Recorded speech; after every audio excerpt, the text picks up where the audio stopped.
આગળ વાત કરીએ તો બનાસકાંઠા જિલ્લામાં વિરોધ હજુ પણ યથાવત જોવા મળી રહ્યું છે। બનાસકાંઠા જિલ્લાના વિભાજન સામે લોકો વિરોધ કરી રહ્યા છે, તો તેની સાથે જ કાંકરેજને બનાસકાંઠા જિલ્લામાં સમાવવા લોકોએ માંગણી કરી છે। મહત્વનું છે કે સહકારી આગેવાન અલગ અલગ લોકો સાથે મળીને તમામ લોકો પ્રતિક્રિયા પણ આપી રહ્યા છે, તો સાથે જ વિરોધ પણ કરી રહ્યા છે। આ વચ્ચે સહકારી આગેવાન અણદાભાઈ પટેલે પણ પ્રતિક્રિયા આપી છે। કાંકરેજને બનાસકાંઠા જિલ્લામાં રાખવા માટે માંગણી કરી રહ્યા છે। સરકાર અમારી માંગ સ્વીકારી લેશે તેવું તેમના તરફથી કહેવામાં આવ્યું છે। બનાસકાંઠા જિલ્લાના વિભાજન અંગે સરકારે જાહેરાત કર્યા બાદ કાંકરેજને થરાદ વાવ જિલ્લામાં નહીં સમાવવા અંગે વિરોધનું વંટોળ ઊભું થયું છે। ત્યારે ભાજપ નેતા અને સાથે સહકારી આગેવાન અણદાભાઈ પટેલ દ્વારા પ્રતિક્રિયા આપવામાં આવી છે। તેમણે કહ્યું છે કે કાંકરેજને બનાસકાંઠા જિલ્લામાં જ કાંકરેજ વિસ્તારને રાખવા સીએમને રજૂઆત કરી હતી। તેમણે વિશ્વાસ દર્શાવ્યો હતો કે સરકાર તેમની માંગણી સાંભળશે।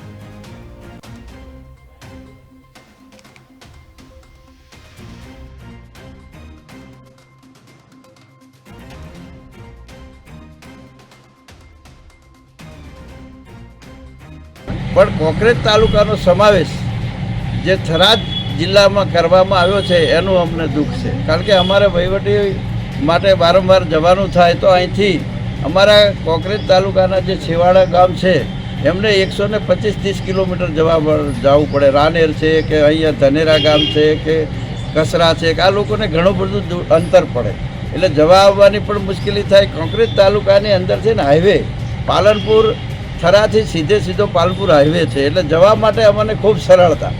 અહીંયા આંતરિયાળ રસ્તાઓમાં જવું પડે એટલે એની પણ અમને મુશ્કેલીઓ પડે, એટલે પ્રજાને ઘણી બધી મુશ્કેલીઓ પડવાની છે એવું પ્રજાજનો જાણી રહ્યા છે, પ્રજાજનોને મત વ્યક્ત કરી રહ્યા છે। આજે થરા બંધ રહ્યું છે એ પણ વેપારી એસોસિએશન અને પ્રજાના લોકમતના લીધે બંધ રાખે।